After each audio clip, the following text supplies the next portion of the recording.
I just had a baby. I expect a $5,000 baby shower gift from you. This outrageous message came from Jessica, the detestable being who stole Michael from me. She had lied about being pregnant to steal him away, leading to our divorce. Even though I've tried to forget that day since remarrying, her presence still disrupts my peace. She hasn't changed and is still stirring up trouble without care. I can hardly believe she's my real sister, but now that John has seen this message, ignoring it isn't an option. Reluctantly, I agreed to attend the celebration since John suggested we go. John seems to have a plan. He's a warm and kind person but hates dishonesty. He's smart and skilled at managing work situations, so I trust he has a strategy in mind. She can laugh about it now, but soon she'll have to face the music for all her wrongdoings. Unnail me, John Johnson. I've been working as an office assistant in a local company since I graduated from college. I've been dating someone since my college days. Back then, through our club activities, I met Michael Smith, a medical student at the same university. Michael aims to become a doctor because his dad is a renowned allergy specialist. His father's clinic is super popular with patients from all over the country seeking treatment there, being the only son of a solo practitioner and heir to a well-known clinic. I thought he was a smart, well-off guy, but that was my bias. Talking to him, I found he was unique, and we both liked the same film director's work. I wanted to get to know him better, so I made the first move. Hey, have you seen the new movie by that director? If not, want to go see it together? A woman who likes those films? That's a bit surprising. I don't have many fans in my circle. I'm so glad I can watch it with you. My efforts paid off, and he began to see me as someone special. Our relationship continued, not just through college but afterward too, and Michael proposed to me when I was 25. I'm still learning to be a doctor, but in the future, I want to take over my dad's clinic and be a great doctor. I want you, Naomi, to be there to see it all. Will you marry me? Of course, I'd be delighted. Let's have a happy life together. I was on top of the world, pregnant right after getting married. Michael would be a great dad, boy or girl, as long as the baby was healthy, that was all that mattered. Michael was probably just as excited for the birth, but then my happiness shattered. I suffered from severe morning sickness, constantly battling nausea and feeling unwell. I couldn't keep up with my job post-college and had to resign. Fighting my morning sickness at home, I had eating morning sickness, needing to constantly eat to stave off nausea. Surrounded by empty pastry bags where I always sat, I'm home, Naomi. What's happened to this place? It's a mess with all these snacks and bread bags. Sorry, I've been too sick to clean up. You're not working and you've put on so much weight. It's hard without eating. I was always eating because of my morning sickness. Despite being early in my pregnancy, I had gained 22 pounds compared to before.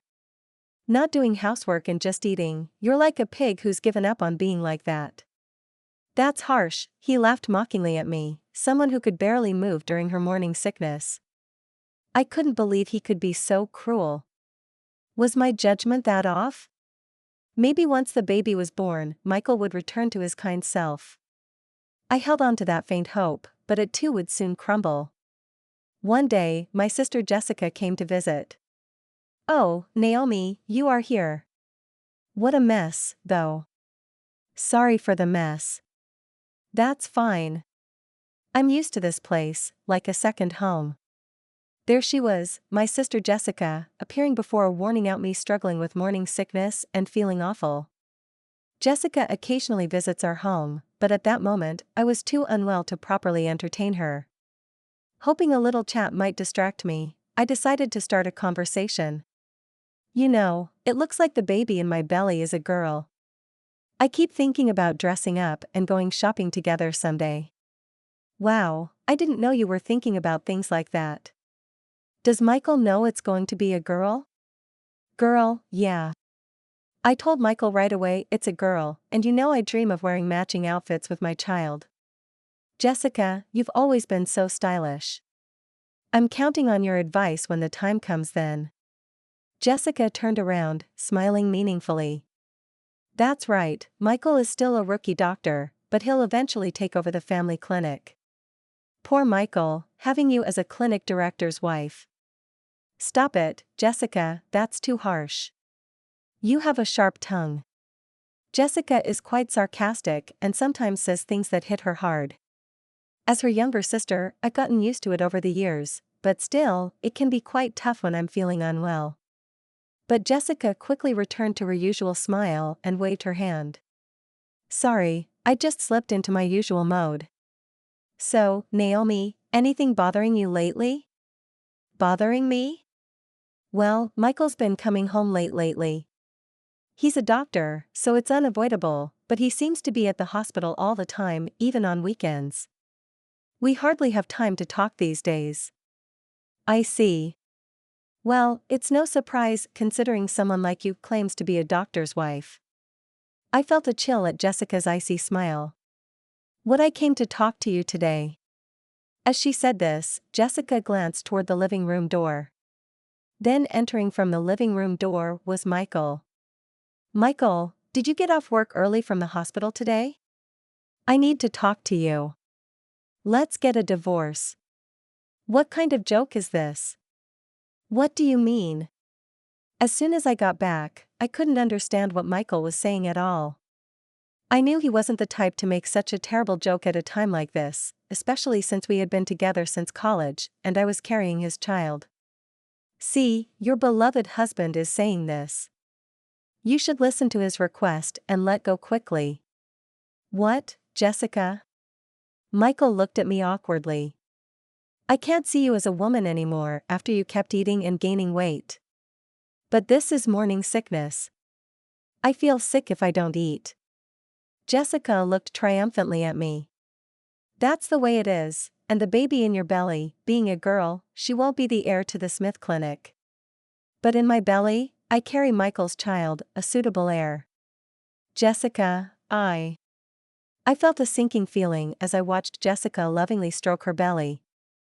I'm 3 months pregnant, and it's a boy according to the tests. You can't be serious, Michael. What are you doing while I'm going through all this pain? That's why all your excuses, quitting your job and just eating all the time, are unacceptable. I'm tired of watching you lying around constantly eating snacks. I take care of myself, so I don't have morning sickness even when pregnant. I won't lose my self-control and eat like a pig unlike you. I was at a loss for words, seeing Jessica's smug face and Michael looking down at the floor, guilt-ridden. Is Jessica being pregnant with a boy? I didn't know, but as an heir, I want a son. I prefer a beautiful wife like Jessica over a woman who keeps gaining weight without restraint. That's just wanting an heir, and a beautiful wife is your selfish desire, isn't it? I'll pay alimony, so let's part without any fuss. Seeing Michael apologizing, I knew that things could never go back to how they were after that. Michael and I divorced, and I gave birth to our daughter as a single mother. His promise of alimony turned out to be just words with no actual payment. Post-delivery, I had to work to survive since I had no one to rely on. Not knowing what else to do, I took a job at a nearby department store that's hiring. Life is unpredictable. My hard work and character caught the attention of someone. It was John Johnson, a well-regarded manager in the external sales department. Tough day. You're always working hard. Thanks. I'm about to finish up soon. Are you done for the day, John? Yeah, oh, there's this great Italian place nearby. I want you to try it, Naomi, and this, it's a little gift for your daughter. Through light conversations every time we met, we were drawn to each other and began dating, which led to our remarriage. Naomi, I might be a guy 20 years older than you, but I sincerely want to make you and your daughter happy. Will you marry me? Are you sure about me? I'd be delighted. Life after remarriage was truly blissful. A gentle husband, my daughter, and I lived a peaceful life. However, I failed to notice the ominous footsteps creeping closer to our tranquil days. One day, John had work, but I was off. Just as I thought of having a leisurely tea, an email arrived. It was from Jessica, and the content was shocking. A baby is born. I'm expecting a $5,000 baby shower gift. A gasp escaped me in front of that curt email. 5 years ago, Jessica had an affair with Michael and snatched him away. Now this, and $5,000 for a baby shower gift, seemed too much. I can't forget that day, nor can I even if I tried. The expressions on Jessica and Michael's faces back then, the way they sought happiness together, ignoring my suffering from morning sickness, were unforgivable. I was at a loss on how to respond to Jessica's email. Then John returned from work, noticing something was off, and asked with concern, "What's wrong, Naomi? You look pale." "Oh, John, it's a message from my sister. She had a baby." "The sister who married your ex-husband, Michael?" "Yeah, I don't want to see her face or hear from her, plus she's asking for a $5,000 baby shower gift." As John listened and looked at my phone, he suddenly said, "Wait, this is Jessica Smith's name, you know her?" I didn't mention her when we got married because I didn't want to remember. "Yeah, I've never been introduced to her by you, but I wonder." John pondered while looking at the email, seemed to recall something. "We didn't properly greet her during our wedding, so let's visit her now. Also, I just remembered something I needed to do back at the department store." He then hurriedly prepared to leave, going back to the department store now. "Sorry, there's something I need to do." A few hours later, John returned with a thick file. "Is it okay if we visit your sister Jessica 2 weeks from now on Sunday? We both have the day off, and I'd like her to meet my parents and cousins too." "Your parents and cousins too?"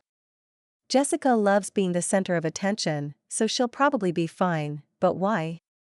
"I heard your ex-husband, Michael, is famous for allergy treatment. My family has a history of allergies.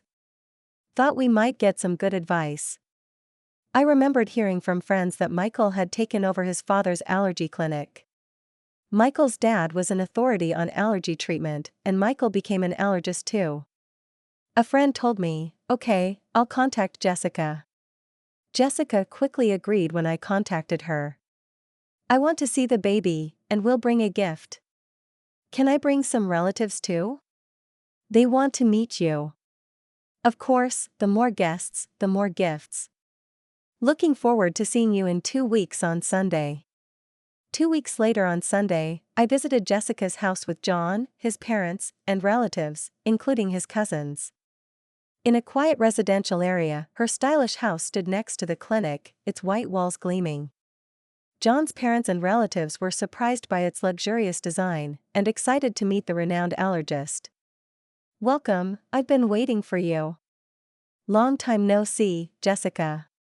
You look happy."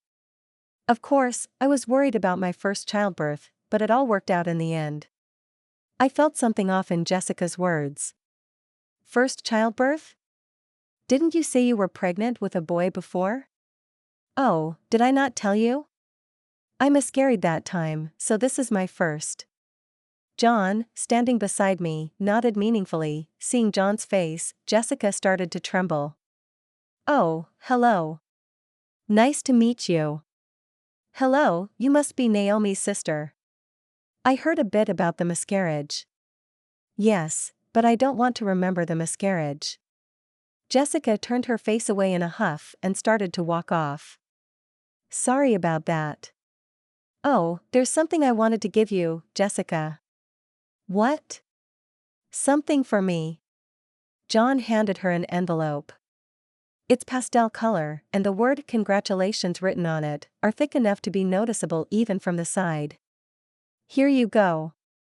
I wanted to give this to Jessica personally." "Got it. Right, just what I've been waiting for." I glanced at John and whispered to him, "Hey, we aren't rich, and we don't have to give Jessica the $5,000 she asked for."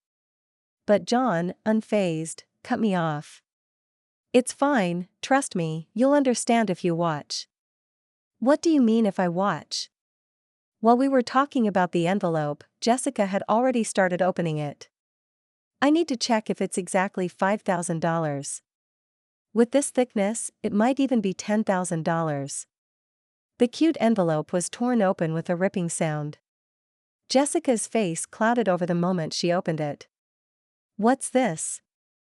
John stepped forward with a salesperson's smile to explain. "Mrs. Jessica Smith, this is a detailed statement of your purchases at the department store over the past 5 years. You said to put it on my tab, and this is the amount you've accumulated to date." "What are you talking about? I don't know anything about this." The statement Jessica held listed names of luxury watches and brand bags. Seeing the 5-digit figure in the amount column, I was in disbelief. Indeed, Mr. Michael Smith himself and his parents are valued customers with an external sales card contract. However, with such a high amount, we needed to confirm, just to be sure. "My husband is the famous allergist, Michael Smith. As the wife of the clinic's director, using 1 or 2 external sales cards is nothing." "Is that so? Also, there's something else I wanted to verify." John paused before continuing. "About 5 years ago, we had complaints about a customer flaunting their external sales card and making extremely unpleasant remarks. Do you know anything about this?" "What's that? What does it matter?" Since we had several complaints, I checked with the staff who were nearby at the time. The content of the conversation was so terrible that the staff remembered it clearly. Glancing sideways, I saw Jessica's expression harden. The staff said the conversation was about stealing someone's husband, who happens to be her brother-in-law. Could it be? "Yes, that's right, and she bragged about using a fake pregnancy to break them up," laughing loudly. "She talked about how she lied about miscarrying like it was some kind of heroic tale." That's when I realized that time, Jessica's claim of being pregnant with a boy, the heir, was all a lie to snatch Michael. Of course, there was no pregnancy, so no morning sickness or changes in her body shape. "What are you saying? That story was about me?" Matching the complaints with the external sales card, your name, Jessica Smith, came up. "I can't believe this. You are marrying into a doctor's family, becoming the clinic director's wife." I couldn't stand it. I had to do whatever it took to tell Michael that I was the right one for him. I was overwhelmed with disbelief that Michael had fallen for Jessica's scheme and she had lied to marry him while I was stunned. The door opened. "What's this all about? Explain yourself, Jessica. Since when have you been here?" "From the beginning. I came back to get something I forgot and found the external sales card statement. And now I hear the pregnancy 5 years ago was all a lie. You trapped me, Michael." Michael shouted, and Jessica began to laugh. "So what? You got a beautiful wife, and we have a child now, so it's fine, right? Don't joke with me. I can't live with a liar like you. Let's get a divorce." "You can't be serious. What about our child? Don't you feel sorry for them?" Pushing her away, Michael glared at Jessica with a furious expression. "I can't live with a liar and reckless spender like you. It's not good for the child either. We're getting a divorce. I'm taking custody." "Are you kidding me? Do you have any idea what I went through to give birth to this child? This child needs to become a doctor in the future to support us. You're just thinking about yourself. There's no point in talking about this now. Let's handle the rest through a lawyer." The relatives who came along hoping to get some effective medicine from the famous allergist were frozen in shock at this chaotic scene. I was so embarrassed to admit that she was my sister. Afterward, Michael got a good lawyer specializing in divorce and successfully got divorced and won custody. Meanwhile, Jessica, who had been shopping to her heart's content on credit using the external sales card during her marriage, was now being chased for repayments. "Hey, if your husband hadn't brought that statement, I'd still be the clinic director's wife. I'm being hounded for repayments now. Help your sister out in a pinch, will you?" "Why should I? You brought this on yourself, didn't you? And you should pay for your shopping." Unexpectedly, I got a message from Michael via social media. "Hey, Can we start over? If Jessica hadn't lied about having a boy 5 years ago, we would have been fine as a couple. I want to see our daughter too. I have forgotten how you left me suffering with morning sickness and mocked me, then cheated on me. After 5 years of no contact, the last thing I wanted was to see his face again. Michael seemed to be struggling to keep the clinic he inherited from his father running, but you can't stop gossip. Due to the infidelity rumors, patients stopped coming. The Smith Clinic, which Michael inherited, had a 1-star rating and unbelievably bad reviews on a hospital review site. It seemed only a matter of time before he would have to close the clinic. He was so fixated on inheriting, ironically, he was so obsessed with having a male heir. My husband, daughter, and I continue to live happily as a family. Naomi, are you ready? Shall we head out soon? Yes, I was just remembering how delicious the spaghetti you brought me from that restaurant was back when I was a single mother. John used to order from a restaurant for takeout as a way to approach me back then. My daughter was small, and since we weren't dating, we never ate at the restaurant, just as colleagues. You had just gotten divorced, and were having a hard time, right? I thought even a little bit of delicious food could bring you happiness. It was your kindness that drew me to you. The dish that brought us together back then was just my daughter and me eating takeout, but now it's different. I'm happy that we can eat together as a family. Who would have thought that a day like this, going out with you and our daughter, would come? Let's conclude the story shortly. Life went on, and Naomi and John continued to build their happy life together. They raised Naomi's daughter, who grew up loved and secure, never knowing the tumultuous past her mother had endured. Michael, despite his attempts to rebuild his life and clinic, continued to struggle with the consequences of his actions. The damage he had inflicted on Naomi and his reputation was too great to overcome. As for Jessica, she continued to live a life of superficiality and self-indulgence, her true character revealed to the world, leaving her isolated and alone. In the end, it was Naomi and John who found true happiness, proving that love, kindness, and forgiveness could prevail even in the face of betrayal and heartbreak. Their story serves as a reminder that even amidst the chaos, there is always hope for a brighter future. Thanks for watching. How did you find the story? Let me know in the comments below.